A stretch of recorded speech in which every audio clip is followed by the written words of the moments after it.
So as of right now, it is about 9:30 in the evening. This morning, I did have an animal die. So that was what I was doing this morning. I was watching after that animal, taking a look at that animal, taking a good look at that animal. And as I was watching her, she actually died. And so I took a real good look at the animal. I always say the most important thing is to objectively get better, right? Because if I sit around and something bad happens and I go, oh my God, I can't believe this happened. Oh my God, what am I going to do? That doesn't do anything, right? Like if I sit there and if something bad happens to me and I go, oh my God, I can't believe this happened. And I sit there and I do that, it's not going to do anything. And so when something bad happens, I take a good look at it and I objectively improve.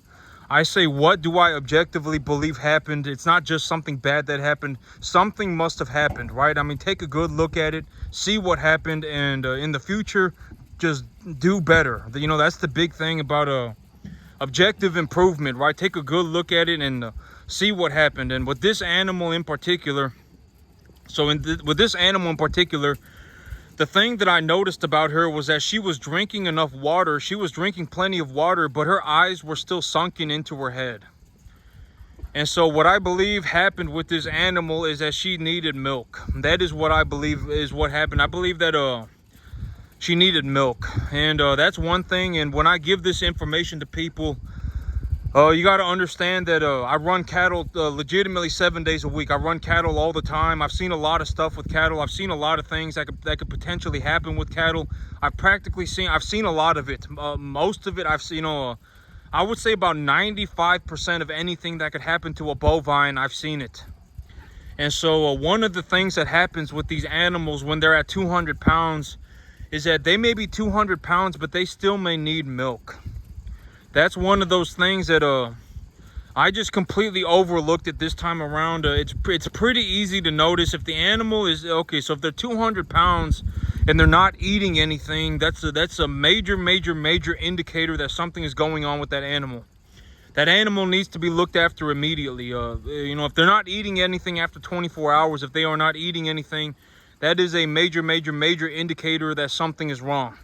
Not even 24 hours, if they skip even one meal, if they do not even eat one meal, if they do not okay, so when these animals get put on feed, when these animals get put when these animals get put in front of food, they should be stuffing their face. Cattle, they should be stuffing their face, like eating like it was the only meal they've ever eaten in their entire life. Like when I look at a bovine, like if it's the first meal of the day, right? Like I just let them out on the grass or whatever it may be, or I just gave them their first meal of the day.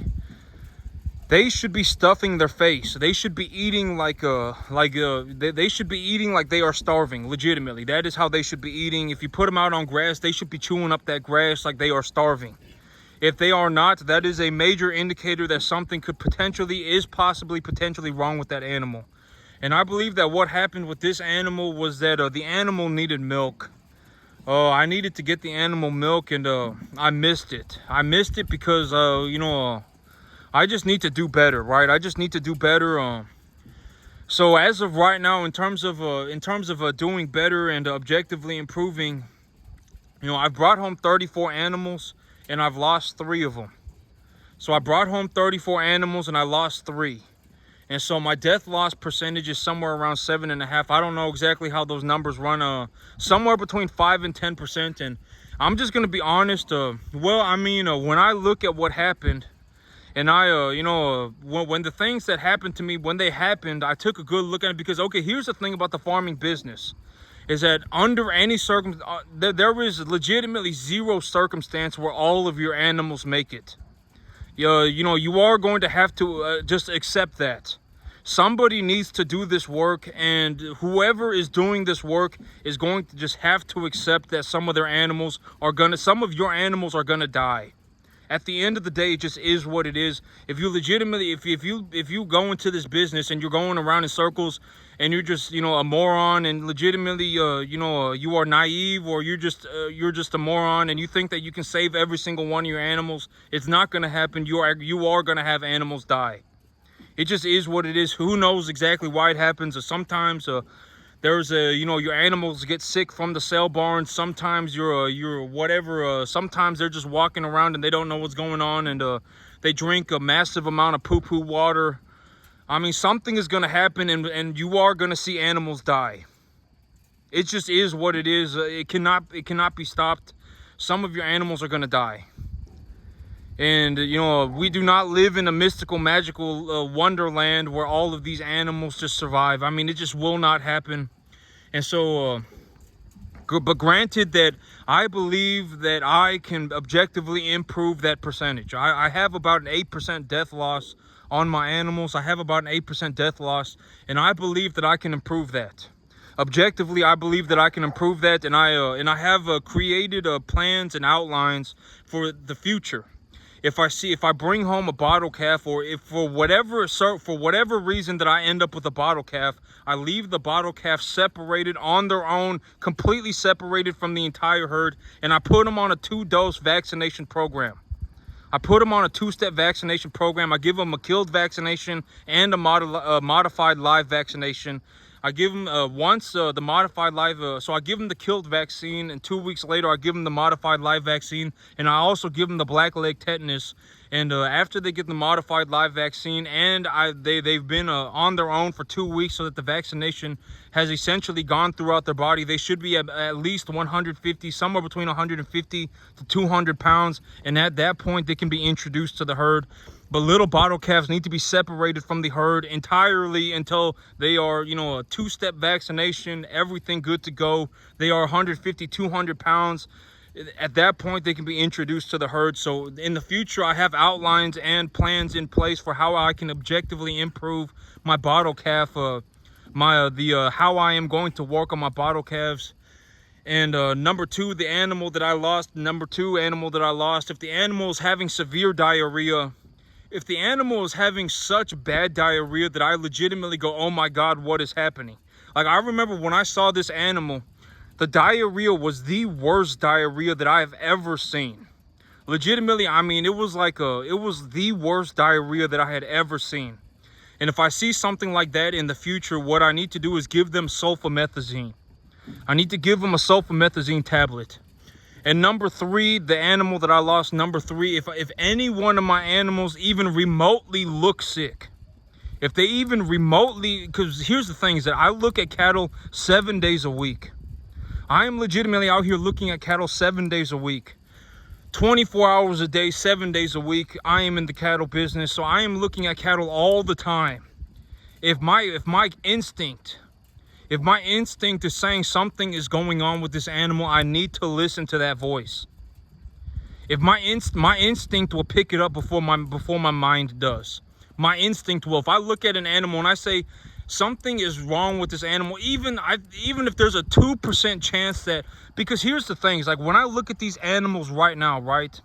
When I'm sitting here looking at these animals, none of these animals look like they have anything wrong with them. Not a single one. So if for whatever reason my instinct is saying, hey, something is wrong with this one particular animal, I need to address that immediately under any circumstance. Immediately. Whatever it may be, I need to take a good look at them. That is number three. Because if I'm like me right now, when I'm looking at these animals right now, I think nothing, all of these animals are completely okay. They are all completely okay. There's nothing wrong with them. They're all eating. They're all grooming themselves. They're all, their manure looks good and et cetera, et cetera. They all look okay. Nobody's coughing. I don't hear any really, really, really hard panting or anything like that. These animals, they were out chewing on the grass. Everything looks good. If anything is like, oh, well, this animal looks like they have something wrong with them. For whatever reason it may be, my instinct is saying something is wrong with this animal. I need to address that immediately under any circumstance. Just go ahead and give them a shot of antibiotics or whatever it may be. If they're not eating properly and they're 200 pounds, they may need milk. I mean, I need to figure it out. I mean, I know more than enough. Mentally, I know more than enough to I already, when I take a look at what's happened, I would say that the third animal that I lost, that was due to my I already knew, you know, like I already know that about 1 out of about 20 animals that you bring in, I would just say it's going to be about 1 out of 20 animals, 1 out of 25 or so animals. Even if they are 200 pounds, they will still need milk. They just will. You know, I don't know, you're just gonna have to learn how to pick up on that. That is something that I'm able to pick up on as well. I know that I'm able to pick up on it, and the thing is that me not having picked up on it is what bothers me. It's like I know mentally I already know more than enough to have succeeded, and and it was just due to a lack of effort. I should have been trying harder. I should have been doing better. Honestly, like I already know that about 1 out of 25 animals, even if they are 200 pounds, they will still need milk. They just will. I mean, they will not be able to just switch to feed immediately. They just won't do it. And so, you know, the first two animals, that was a, the first two animals was a learning experience for me. But the third one, I did not, you know, I just need to put in more effort. I just need to put in more effort. That should not have happened, you know. That one, you know, all three of them were entirely on me, and that third one was like, what, you know, I was like, man, I should have picked up on this sooner. I should have. You know, do not let that happen again. You know, like if I already know the answer in my head, like I already know the answer is, you know, the fact is that if I already know the answer and it still happened, and then it was due to a lack of effort. I should have been keeping a better track of my animals. In my head, I was just, you know, I was looking for sick animals was what I was doing. I was looking for sick animals. I was not really looking through my animals to check to see if any of them needed milk. I just wasn't doing that. And I should have been I need to be doing that with all of my animals as well. If you know, once about every 25 animals or so, if they are just not picking up on the feed at all, and their eyeballs are starting to sink into their head, and they're looking dehydrated, and they're not picking up on the feed, and they're drinking plenty of water, chances are that animal needs milk. You know, that animal needs milk. And so I mean, I do have objective outlines, and you know, I took a good hard look at what was going on. And but here's the thing about the cattle business is that it does not matter. What, you know, I could legitimately become the best cattleman on the planet, and animals will still die. They just will. I mean, if you bring home animals from the sale barn like I do, I go to the sale barn and I pick these animals out one at a time by myself. You know, chances are you are going to have animals that die. I mean, it just is what it is. There is not any getting around it. It is going to happen. And if you were genuinely going to look to creating a business plan for yourself, you were sitting at a table and you were running your numbers. Oh, you know, what am I budgeting per animal? How am I going to budget that number? I'm going to go on the feeder cattle market, and I'm going to take a 10% deduction, and I'm going to cut that number in half. And when I cut that number in half, I'm going to go to the sale barn, and I'm going to check to see what the animals are selling for at the sale barn. I'm going to buy number 1 to 1.5 type medium large frame animals for that budget amount. That's my plan right now. You know, corn is trading at this price, and I can purchase corn right now for about you know, whatever, $200 a ton delivered.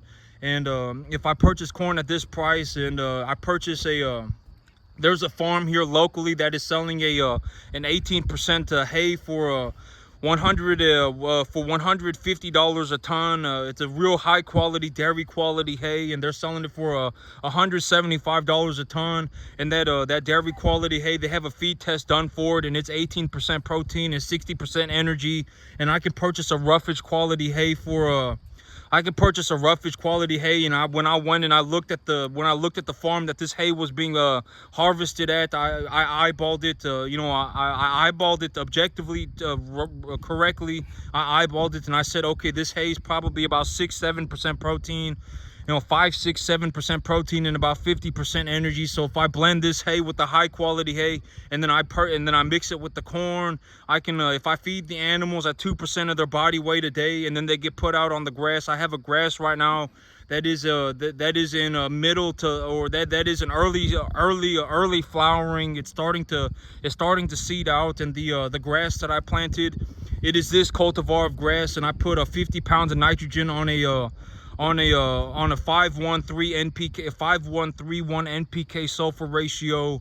And you know, I put that fertilizer on the grass about 2 weeks ago, and I got 2.5 inches of rain on it. And I anticipate that my grass right now is about 14% protein and about 60% energy.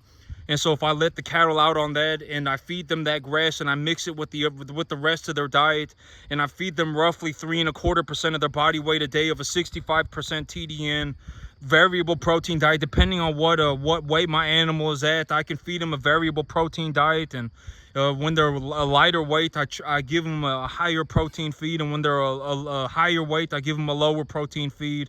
When they're a lower weight, I give them a higher protein, and when they're a higher weight, I give them a lower protein.